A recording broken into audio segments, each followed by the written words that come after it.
Friends, welcome back to my channel Shiksha Competition. और अभी हम उपन्यास को पढ़ चुके हैं। उपन्यास हमने सारे पढ़ लिए हैं। ठीक है, प्लेलिस्ट बनी हुई है, वहाँ से आप देख सकते हैं जितने भी उपन्यास आपके यूजीसी नेट या फिर आप एचपीएससी असिस्टेंट प्रोफेसर की तैयारी कर रहे हैं तो उसके लिए भी सेम सिलेबस है। उपन्यास हम अच्छे से पढ़ चुके हैं, सब कुछ कंप्लीट। अब यहाँ पर आज हमारी स्टार्ट होने जा रही है हिंदी कहानी, जो कि यूनिट 7 है। यूनिट 7 में हिंदी कहानी एक ही बार में आपको पूरी कहानी समझ में आ जाएगी। इस तरीके से ये नोट्स मैं आपके लिए लेकर आई हूँ। ठीक है, सारा कुछ एक ही बार में समझ में आ जाएगा, तो आप अच्छे से बने रहिए और चैनल को सब्सक्राइब कीजिए प्लीज़, जिन्होंने नहीं किया है।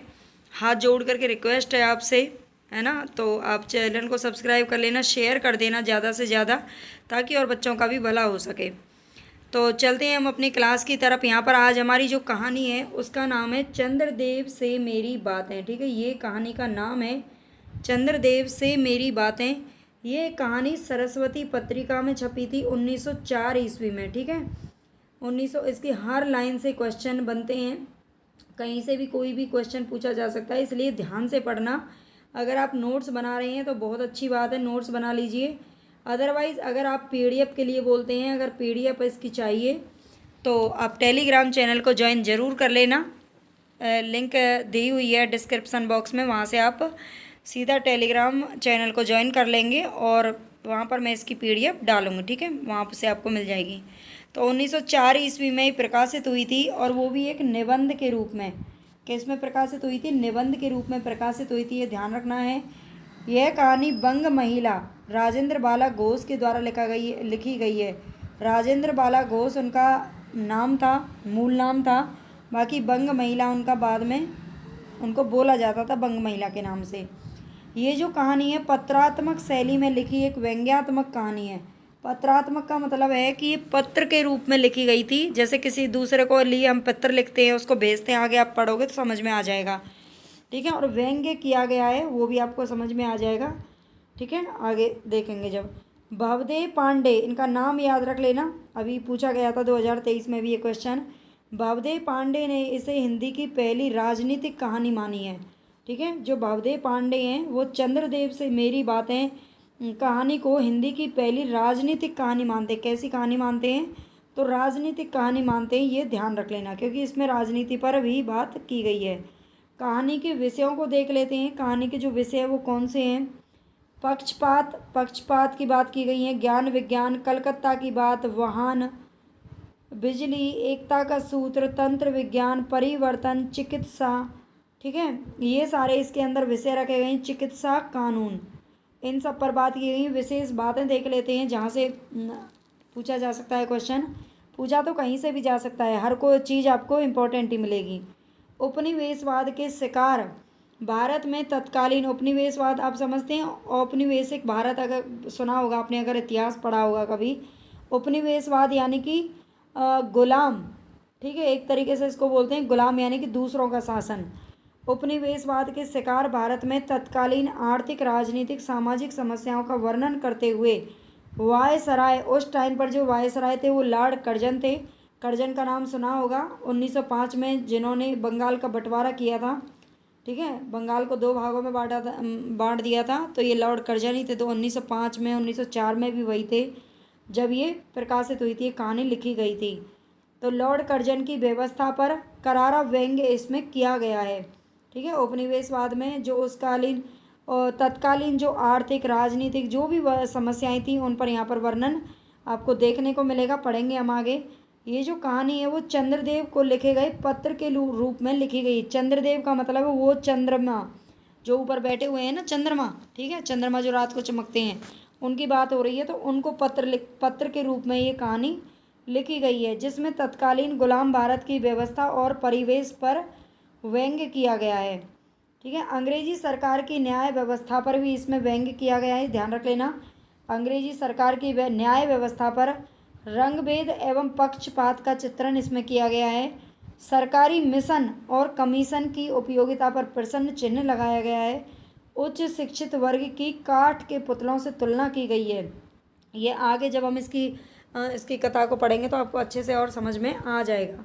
ठीक है, उच्च शिक्षित वर्ग की काठ के पुतलों से तुलना की गई है। लेखिका जो राजेंद्र बाला घोष है, बंग महिला जिनको जानते हैं, वो भारत की दीनहीन व्यवस्था को देख लेने का आग्रह करती दिखाई दे रही हैं। किससे? चंद्रदेव से। वो चंद्रदेव को एक पत्र लिखती हैं, उनसे कहती हैं कि आप भी कभी आकर के यहाँ हमारी पृथ्वी पर देखो क्या चल रहा है। ठीक है। प्रकृति से छेड़छाड़ पर भी इसमें व्यंग्य किया गया है। इसमें एक ये वाक्य रखा गया है छेड़छाड़ के ऊपर। मसलन कलकत्ता आदि को देखकर आपके देवराज सुरेंद्र भी कहेंगे कि हमारी अमरावती तो इसके आगे निरी फीकी सी जान पड़ती है। कलकत्ता विश्वविद्यालय के विद्वानों पर भी इसमें व्यंग्य किया गया है। ठीक है। ये जो वाक्य है इसको ध्यान रख लेना। कलकत्ता आदि को देखकर आपके देवराज सुरेंद्र भी कहेंगे कि हमारी अमरावती तो इसके आगे निरी फीकी सी जान पड़ती है। ये वाक्य कहाँ से लिया गया है? तो ये जो चंद्रदेव से मेरी बात है उसमें से लिया गया है। ठीक है। ऐसे करके आपको याद रखना है। कलकत्ता विश्वविद्यालय के विद्वानों पर भी व्यंग्य किया गया है। इस कहानी में केवल 2 ही पात्र हैं, इसमें आपको ज़्यादा पात्र याद नहीं रखने। ठीक है। पात्रों को भी याद करना थोड़ा सा मुश्किल काम है, लेकिन जब कई बार पढ़ते हैं तो याद हो जाते हैं। 2 ही पात्र हैं, एक तो लेखिका खुद है और दूसरा जो चंद्रदेव है जिसको वो पत्र लिखती हैं, और इसमें कोई तीसरा पात्र नहीं रखा गया। प्रमुख उद्धरण, ये प्रमुख उद्धरण नहीं है, समझ लीजिए पूरी कहानी है, कहानी का सार है ये, यहीं से आपको सब कुछ समझ में आ जाना है। भगवान चंद्रदेव, क्षमा कीजिए, आप तो अमर हैं, आपको मृत्यु कहाँ, तब परलोक बनाना कैसा। ओहो, देवता भी अपनी जाति के कैसे पक्षपाती होते हैं। देखो ना, चंद्रदेव को अमृत देकर उन्होंने अमर कर दिया। तब यदि मनुष्य होकर हमारे अंग्रेज अपने जाति वालों का पक्षपात करें तो आश्चर्य ही क्या है। अच्छा, यदि आपको अंग्रेज जाति की सेवा करना स्वीकार हो तो एक एप्लीकेशन यानी कि निवेदन पत्र हमारे आधुनिक भारत प्रभु, जिसको प्रभु माना जा रहा है, लॉर्ड कर्जन के पास भेज देना। ठीक है। वो उनको चंद्रदेव को पत्र लिखती हैं और कहती हैं कि हे भगवान चंद्रदेव, आप क्षमा कीजिए, आप तो अमर हैं, आपको मृत्यु ही कब आती है ना, आप तो अमर हैं, 12 महीने तो निकलते हैं। तब परलोक कैसा बनाना, आपने परलोक के बनाना ही कैसा। ओहो देवता, वो कहती है, मतलब कहने का ये है कि जो ये उद्धरण लिखा गया है इससे साफ आपको समझ में आ रहा होगा, यहाँ पर जातिवाद और पक्षपात पर बहुत विशेष ध्यान दिया गया है। ठीक है। जातिवाद और पक्षपात की क्या की गई है? आलोचना की गई है, कड़ी आलोचना। ठीक है। देखो ना, चंद्रदेव को अमृत देकर उन्होंने भी तो अमर बना दिया। तो उन्होंने देवताओं को पक्षपाती बताने का यही मतलब है कि जब देवता भी पक्षपाती हो सकते हैं तो यहाँ के लोग क्यों नहीं हो सकते। सीधा सीधा वो व्यंग्य करती हैं किस पर? उस टाइम की जो व्यवस्था थी, पक्षपातपूर्ण जो व्यवहार किया जाता था उस पर। ठीक है। और लॉर्ड कर्जन उस टाइम के वो थे वायसराय, तो उन पर तो वो बार बार बोलती हैं। आशा है कि आपको आदरपूर्वक अवश्य आह्वान करेंगे। वो कहती हैं कि चंद्रदेव, अगर आपको कभी यहाँ पर आना हो तो आप एक पत्र उनके नाम ज़रूर लिख देना, लॉर्ड कर्जन के नाम, वो आपको आदरपूर्वक यहाँ पर बुलाएंगे। ठीक है। आप अधम भारतवासियों के भांति कृष्णांग तो है नहीं। कृष्णांग का मतलब होता है सांवला या काला। यहाँ के जो अंग्रेज़ थे वो हमारे लोगों को, भारतीयों को काला कहकर बुलाते थे ना, काला, काले गोरे का बहुत भेद करते थे। ठीक है। तो कृष्णांग तो है नहीं, कृष्णांग यहाँ पे यही मतलब है काले का। ठीक है। जो आपको अच्छी नौकरी देने में उनकी गौरांग जाति कुपित हो उठेगी। वो कहते हैं कि आप अधम भारतवासी हो, मतलब हमारे जो भारतवासी हैं उनकी तरह आप काले तो हैं नहीं, है ना, जो आपको वो नौकरी नहीं देंगे। आप तो गोरे चिट्टे हो, है ना। चंद्रमा से वो कह रही हैं कि आप तो गोरे चिट्टे हो, आपको तो अच्छी नौकरी मिल ही जाएगी यहाँ पर। मतलब कहने का ये है कि उस टाइम पर उन लोगों को ही नौकरी दी जाती थी जो देखने में बहुत ही सुंदर और थोड़ा अंग्रेज जैसे दिखते थे, है ना। जो अच्छे नहीं दिखते थे उनसे वो लोग काफ़ी नफरत करते थे। मैं विश्वास करती हूँ कि जब लॉर्ड कर्जन हमारे भारत के स्थायी भाग्य विधाता बन के आवेंगे तब आपको किसी कमीशन का मेंबर नहीं तो किसी मिशन में भर्ती करके अवश्य ही भेज देवेंगे, क्योंकि लॉर्ड कर्जन को कमीशन और मिशन दोनों ही अत्यंत प्रिय हैं। कर्जन पर वो बार बार एक प्रहार सा करती हैं कि कर्जन को कमीशन और मिशन दोनों ही बहुत ज़्यादा प्यारे लगते हैं, है ना, दोनों से उसको प्रेम है। इसलिए अगर आपको, जब वो स्थायी भाग्य विधाता बन जाएंगे ना हमारे देश के, वो कहती हैं, तो कमीशन का मेंबर अगर नहीं बने आप तो मिशन में तो भर्ती कम से कम हो ही जाएंगे। ठीक है। तो ये कमीशन और मिशन पर यहाँ पर इन्होंने प्रहार किया है। आगे बोलती हैं, मैं अनुमान करती हूँ कि आपके नेत्रों की ज्योति भी कुछ मंद पड़ गई होगी। वो कहती हैं कि मुझे ऐसा अनुमान हो रहा है कि आप इतने दिनों से मतलब हो इस जगत में, तो आपके नेत्रों की ज्योति कुछ मंद पड़ गई होगी, क्योंकि आधुनिक भारत संतान लड़कपन में ही चश्मा धारण करने लगी है। जो आजकल के बच्चे हैं, उस टाइम पर भी हम सोचते हैं आजकल के ही बच्चे, बल्कि उस टाइम से ये बात कर रही हैं कि अब छोटे छोटे बच्चे ही क्या करने लग गए हैं, चश्मा लगाने लग गए हैं, उनकी आंखें कमज़ोर पड़ गई हैं। तो हो सकता है आपकी भी कमज़ोर पड़ गई हों। इस कारण आप हमारे दीनहीन छीन प्रभ भारत को उतनी देर से भली भांति दूर से भली भांति ना देख सकते होंगे। वो कहती हैं कि अगर आपकी ज्योति कमज़ोर पड़ गई होगी तो आपको हमारा भारत कैसे दिखाई देगा इतनी दूर से, है ना। तो आने के लिए उनको बोलती हैं। आगे बोलती हैं, जिस व्योम वासिनी विद्युत देवी को स्पर्श तक करने का किसी व्यक्ति को साहस नहीं हो सकता, जिस व्योम वासिनी विद्युत देवी को स्पर्श करने का किसी व्यक्ति को साहस नहीं हो सकता था, वही आज पराए घर में आश्रिता नारियों की भांति ऐसे दबाव में पड़ी है कि वे चूं तक नहीं कर सकती। क्या करें, बेचारी के भाग्य में विधाता ने दास वृत्ति ही लिखी थी। ये स्त्रियों की दशा का वर्णन यहाँ पर किया गया। आप जानते हैं स्त्रियों को अंग्रेज़ों के डर से या पहले उससे पहले मुग़लों के डर से भी किस तरह से उनको कैद कर दिया गया था। तो ये स्त्रियों की दशा का भी वर्णन इन्होंने यहाँ पर किया है कि जिस एक विद्युत की भांति उनको समझा जाता था, कोई स्पर्श करने की हिम्मत नहीं करता था, है ना। तो और आज वही बेचारी एक गुलाम बन करके रह गई है। आगे देखते हैं। आगे बोलती हैं, अब भारत में ना तो आपके और ना आपके स्वामी सूर्य महाशय के ही वंशधरों का साम्राज्य है। वो कहती हैं अब भारत में चंद्रमा सूर्य के वंशधर नहीं है और सस्य श्यामला स्वर्ण प्रसूता मूर्ति ही है। अब तक मैंने जिन बातों का वर्णन आपसे स्थूल रूप में किया है वह सब इन्हीं विद्या विशारद गौरांग के कृपा कटाक्ष का परिणाम है। ठीक है। वो कहती हैं कि अब तक जो भी कुछ मैंने आपसे बोल रही हूँ इतनी देर से, ये गौरांग की जो विद्या हमने पाई है ना, जो अंग्रेजी शिक्षा पर यहाँ पर कटाक्ष किया गया है, ठीक है, तो उसका ये परिणाम है। ठीक है। वैसे तो यहाँ प्रतिवर्ष पदवी दान के समय कितने ही राज्य विहीन राजाओं की सृष्टि हुआ करती है, कितने ही राज्य विहीन राजाओं की सृष्टि हुआ करती है, पर आपके वंशधरों में जो 2-4 राजा महाराजा नाम मात्र के हैं भी, वे भी काठ के पुतलों की भांति हैं। ठीक है। जो देसी राजाएं थे उस टाइम पर थोड़े बहुत बचे थे। पहले तो देसी राजाएं हुआ करते थे, अलग अलग राज्यों में अलग अलग राजा होते थे, आप जानते होंगे सब चीज़ें। तो जो थोड़े बहुत जो देसी राजा बचे थे उनको भी वे काठ के पुतलों की भांति बताती हैं।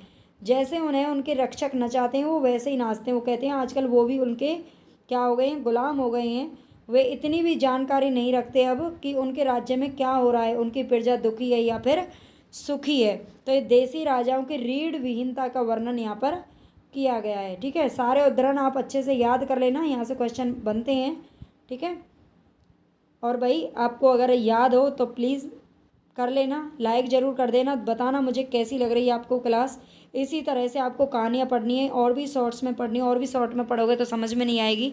मैंने सोचा था कि मैं आपको कहानियाँ एक एक दिन में 2-2 करा दूँगी, है ना। धुलाई वाली भी लेके आने वाली थी, लेकिन यही अगर देखा तो थोड़ी लॉन्ग बन जाती है। फिर मैं तो लॉन्ग करवा दूँगी, आप बताना मुझे अगर एक एक दिन में 2-2 करवा दूँगी, क्योंकि 21 कहानियाँ हैं हमारे पास और अभी इसके बाद हमारी और भी विधाएँ जो बची हुई हैं, तो आप कहेंगे तो देख लेंगे। ठीक है।